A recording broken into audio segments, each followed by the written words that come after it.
What's up, bros? Me, the professor. I just wanted to show you guys really quick a little something that I picked up in the market today for the equivalent of about 50 cents. Okay, it's just a USB little light bulb. It's an LED light bulb. Okay, it just plugs right into one of these, which, by the way, fits right.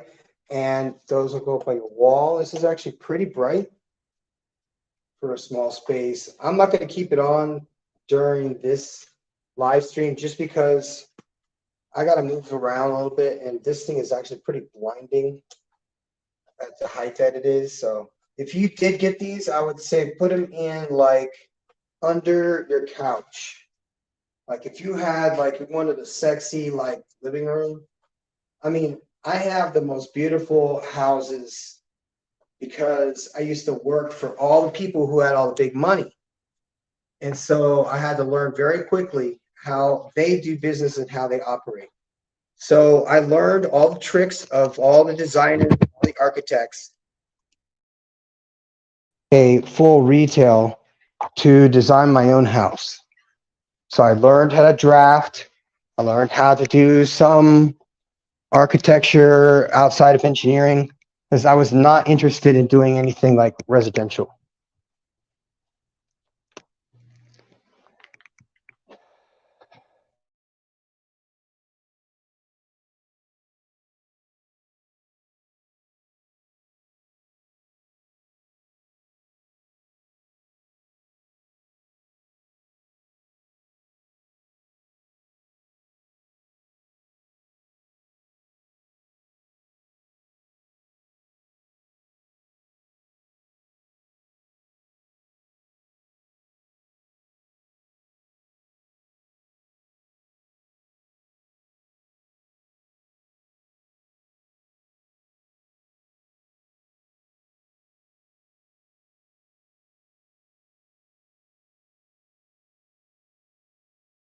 My man, just like that, I got kicked out of my own.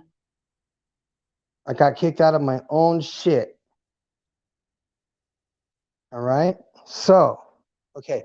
So, what I want to talk about real quick is Oops Paint that you get from Home Depot or somewhere cheap like that. Okay.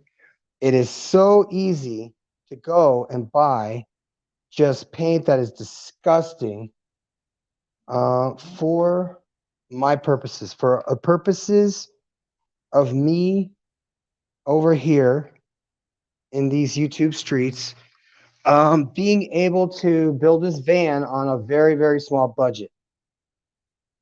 So let me show you what I got. So I bought some individual colors to mix.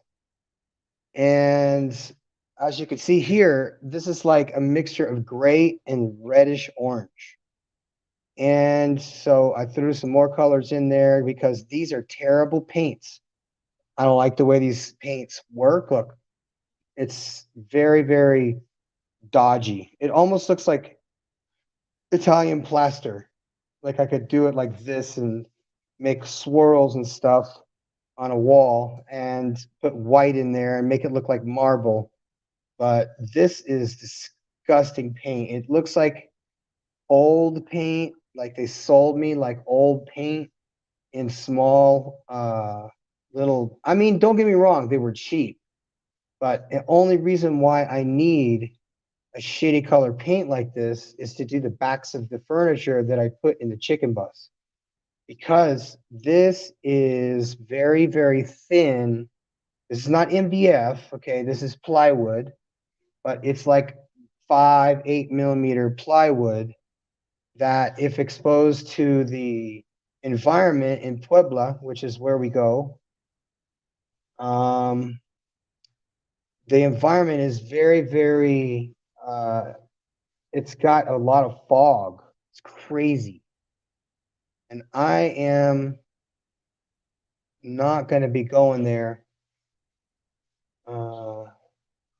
anytime soon. However, if I did want to go there, just to tell you guys that the climate might make your RV or your camper have some humidity issues. So to avoid that,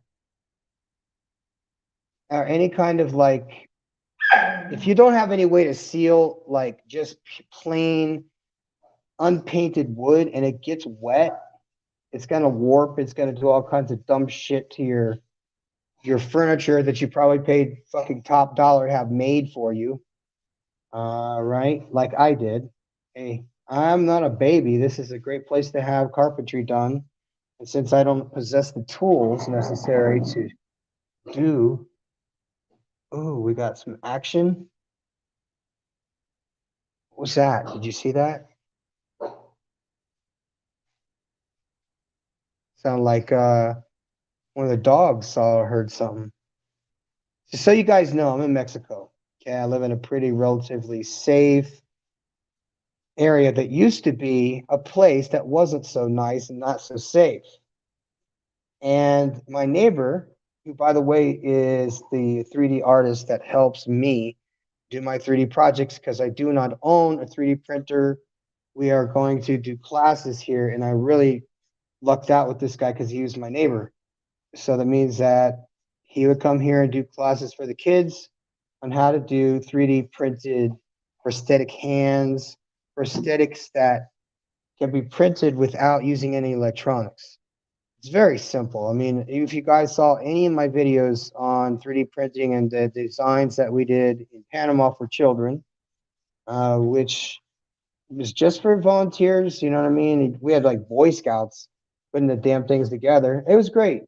So the tragic part about Panama is that it is a country that manufactures prosthetics and they have a relationship with China. So there is a ceiling, like if they don't like you, if they don't want to do business with you, or they'll just outright steal your business. They'll just copy whatever it is you do, and they won't care. They won't give two shits.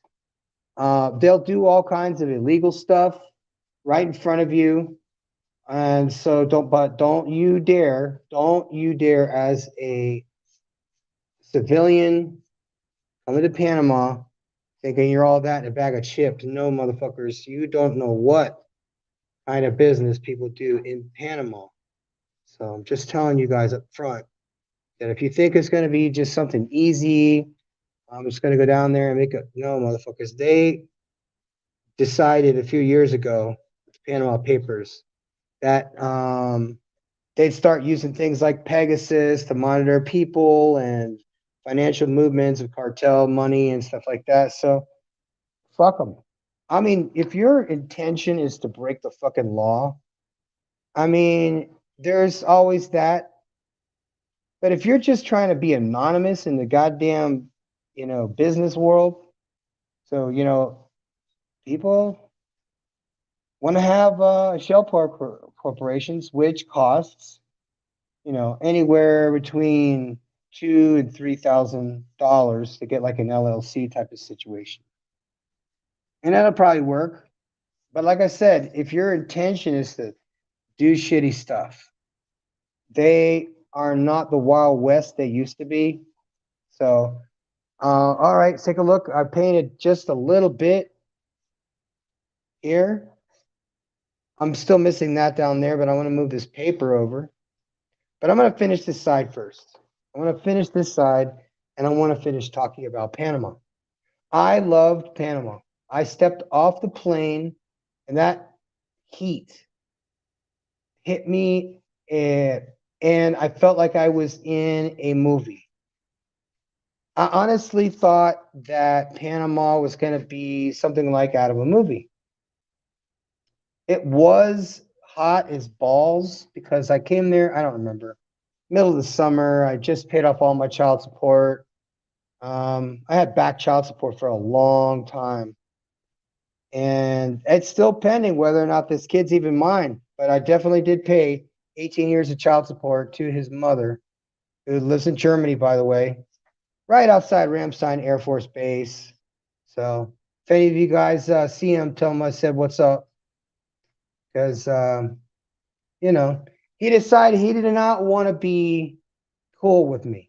You know what I'm saying? He didn't want to be cool with me, but I got it. We got off on the wrong fucking foot because he is like me in much ways, but he is trying to defend his mother for somebody that I broke up with 20 something years ago that had nothing to do with him before he was even born. But he's like, stop talking about my mother on the internet. Yeah, well, how about you come and live with me, bud, and I'll shut up. You come and stay with me, and you'll see what kind of dude I am, and you'll come and see the kind of person I really am. So, you know what I mean? But this dude, he just wanted to be a cunt. He did not, he didn't, he wanted to somehow dictate to me how our conversations were going to go. And I'm like, listen, man. And he is a son husband. So he had all the buzzwords, he knew all the buzzwords that feminists say, you know what I mean? In order to deflect and not take responsibility and things like that. So, but he's a kid, but God bless him. You know, he doesn't believe in God. I don't think he believes in God. And he also said he was gay, which I don't think anybody cares about it, any of that over in Germany these days. So that's irrelevant. That does kind of lead to how he ended up that way.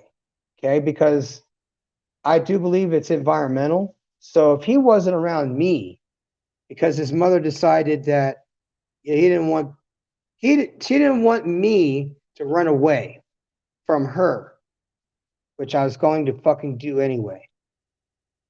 So, whether or not this kid was mine, she was going to baby trap the fuck out of me because she had just baby trapped the guy before me, and he ended up paying 18 years of child support for a kid that wasn't his.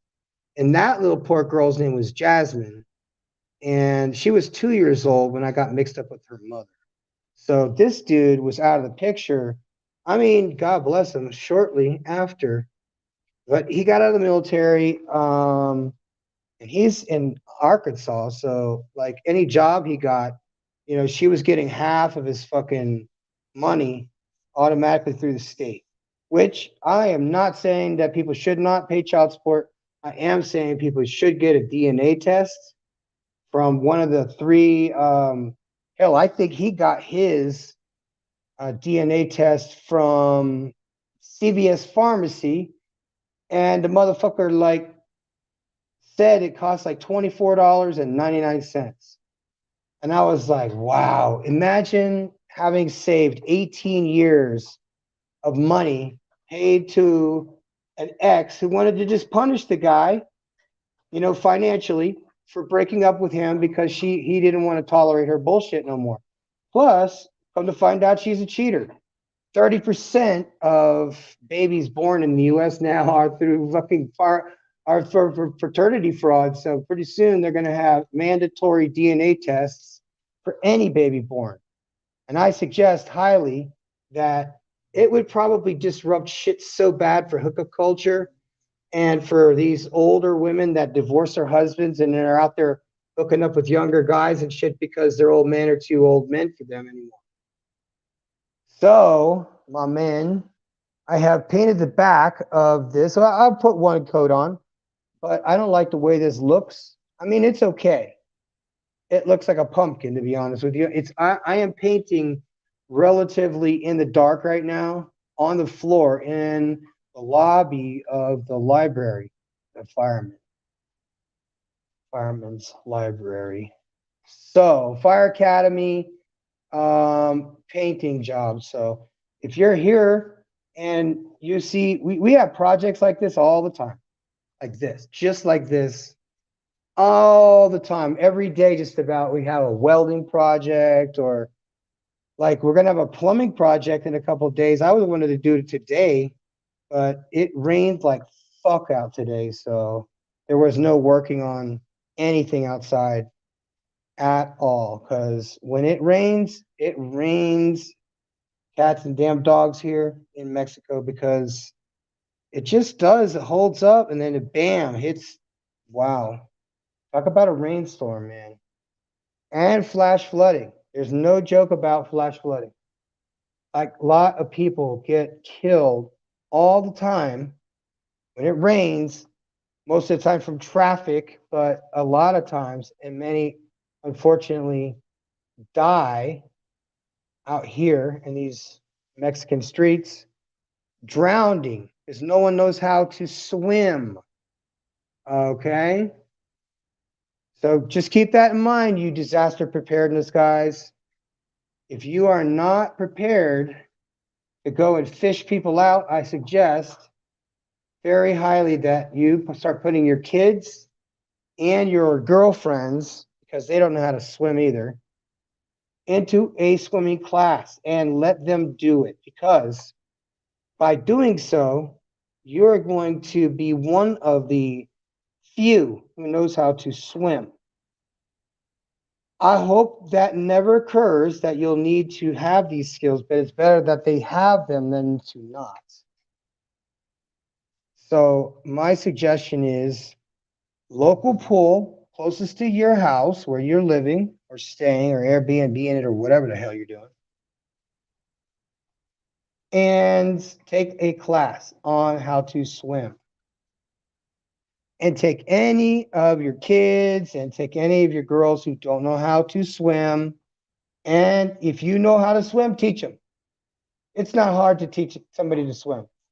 So if you can, by not, don't be a tyrant. Don't terrify them. Stay in the shallow end the entire day. And then the second day, you'll take them immediately into the deep end. And that will tune them up. It'll help them to adjust, because the deep end is the shallow end if you're wearing gear. If you're not wearing gear, then you need to stay in the short person's area and continue your training until those kids can walk on the bottom of the pool, until they can tread water for 20 minutes with their hands above the water. So you can see our courses are not some Mickey Mouse bullshit. I love teaching kids to be in impossible, difficult situations they've never done before, using ladders and, just like the schoolyard equipment.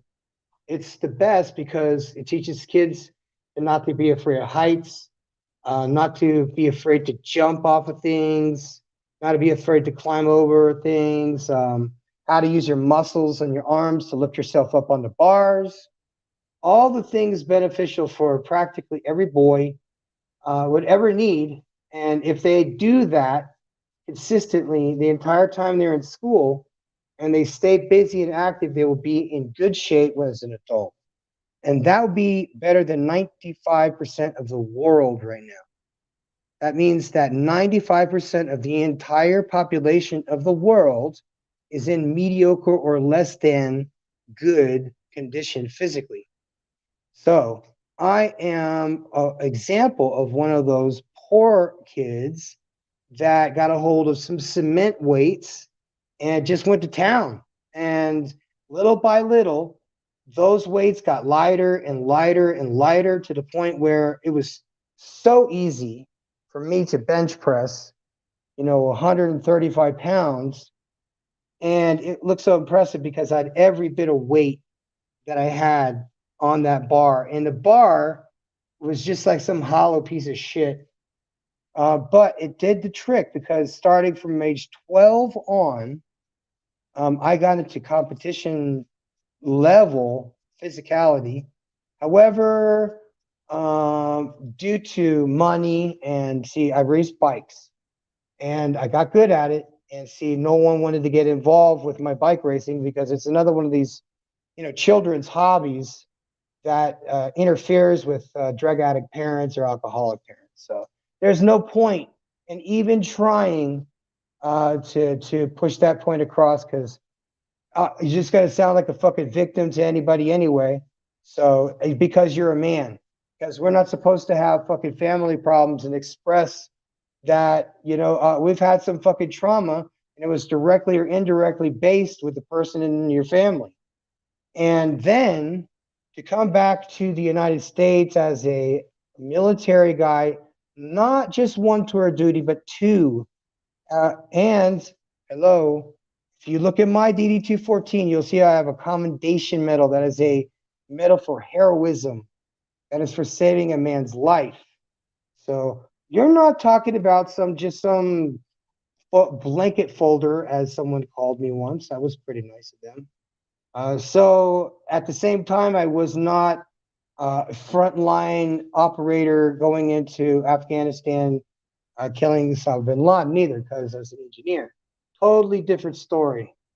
No, we were associated pretty much with the officers who did logistics as far as like all that. And yes, flew with special operations into Iraq more than once. And not that I was one of them, but I was part of logistics for them. And I got to meet I had to be around and with all of the rock stars of the 1990s era veterans from the military, just being where I was, just being Ali Al Salim right at the time, was an airfield that had pyramids on it that we blew up during the war. I mean, I have looked up Ali Al Salim since then, and they doesn't appear to have the old bunker pyramids, the ones that we blew up during the Gulf War. I don't believe they're up there anymore because I think they were full of FODs and shit and unexplosive ordinances or whatever. I don't remember the story.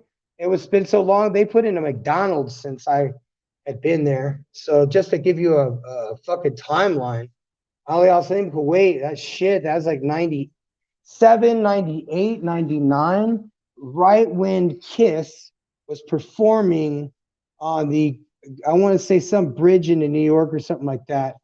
And it was midnight at 1999, midnight, watching the Kiss concert that was being filmed in New York, under or over a bridge. I don't remember. Drunk out of my fucking mind. It just did, I think it was 7 or 8 or 9 months in the desert. And I had gone back to Florida. And you see, my brother never finished school. So he stayed, pretty close to Florida home time, just sitting around doing drugs and ripping bong hits while the rest of us are getting blown the fuck up.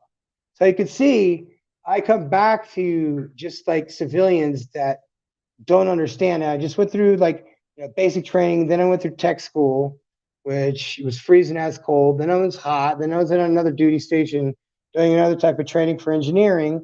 Then I was at my first duty station, which when you're a CE, you're just going to do whatever job that you probably had the shortest amount of tech school. So that's why you pick that job. So I picked the job because it said environmental officer or something like that. So at the time they were doing these combining the career fields.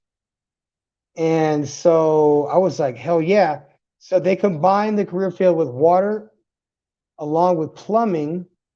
And then they started doing things like structural with carpentry and electricians with exterior high voltage and things like that. So the interns, as would be all of us, that just got out of tech school for the first year, got to go and either be at the water plant or be exterior utilities or interior utilities, which would be like plumbing, electrical, AC, HVAC type of shit. Or you were in the drafting, or you were in the laboratory from the water plant, which I got to do every single one of these jobs in the military. It was great.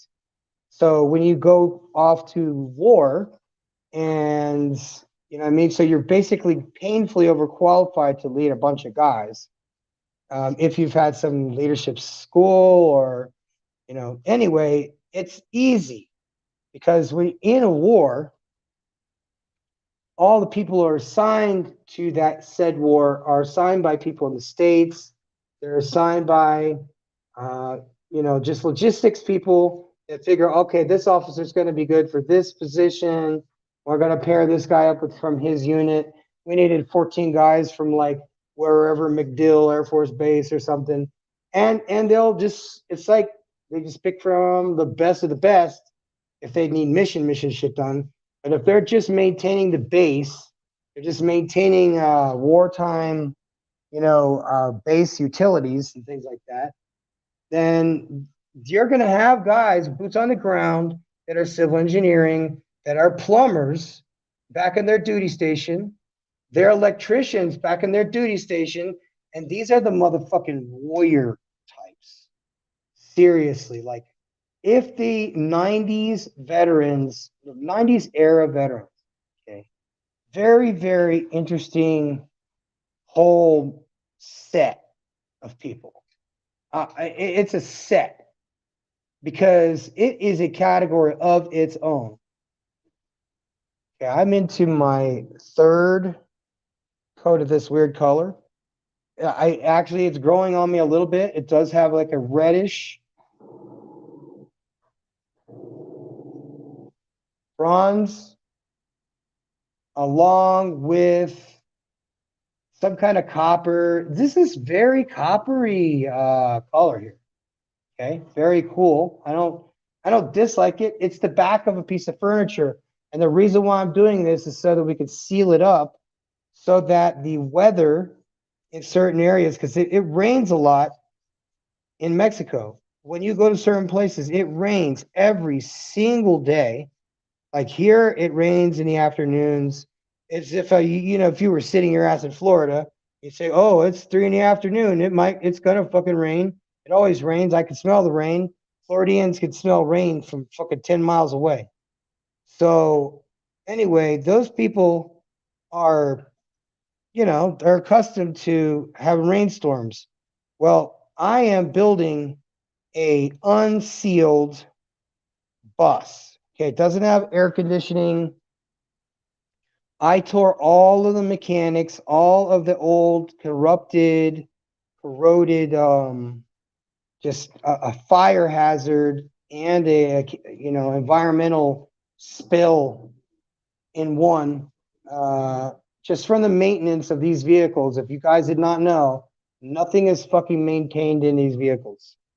So you could be here and you could, oh man, I got a 500 SL. Yeah, but that motherfucker has never had its oil change. It is added oil until the thing blew up.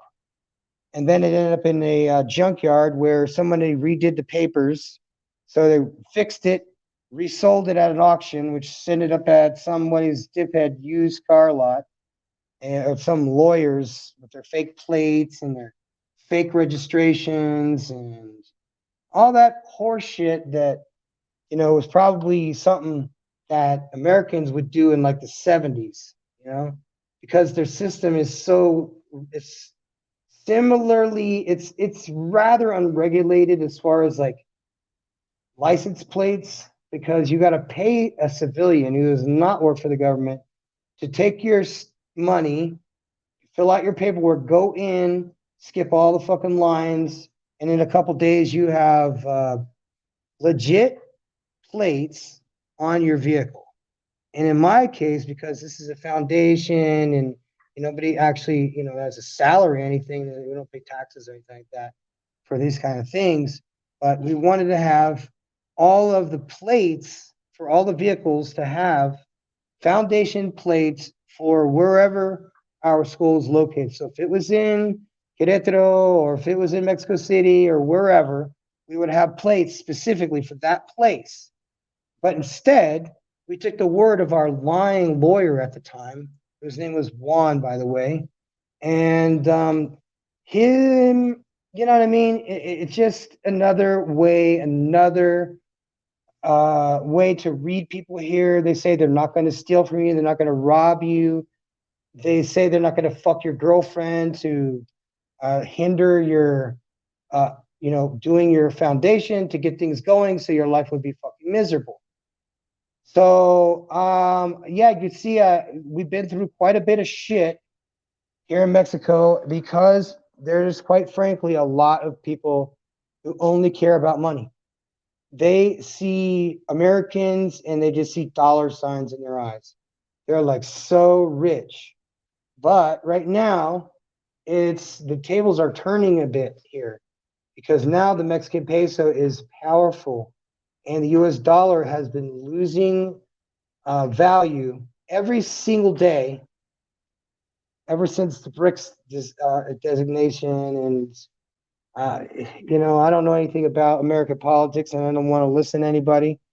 But everything's kind of fucked when you see the US dollar losing, like it was at its highest 25 and now it's at like 16 and it's plummeting. So basically dollars are not going to be worth a fucking shit in Mexico, but it is a good time to go to Guatemala. It's a good time to go to Central America with your dollars. It's a good time to go to Colombia with your dollars. Absolutely great time to go to Colombia. It's like 5-1. And when I got there, it was 17, it was like 1,017 or something like that to 1. Now it's like 5,000 something hundred to 1. And people thought I was crazy when it went from 2,700. I said, you bet your ass in a few months it'll go to 32. It went to 3,200 on the dot. And people actually pointed it out and called me up and said, hey, you were right. I don't know where you get your predictions from, but dude, you were spot on exactly to the date. And I was like, I just said it. It's just the way it is. Now, I'm going to tell you guys, I operate that same way, but using psychic powers and all that shit. If I got them, great. Let's do something fun with it and go to Las Vegas. If I got psychic powers so I could read people's minds or something like that, I think that would be cool. But why? I don't give a shit what anybody thinks about me. Anyway, guys, I finished painting the back of this piece of furniture. So you can see. I'll show you the front real quick because that took some time, but I got a mess here to pick up. I got a lot of like paint on the floor and shit, and I don't want to embarrass myself in front of all these troops tomorrow. So let me look and show you guys. Wait. I got to turn this around because there's not enough light over there. So I'll just do this.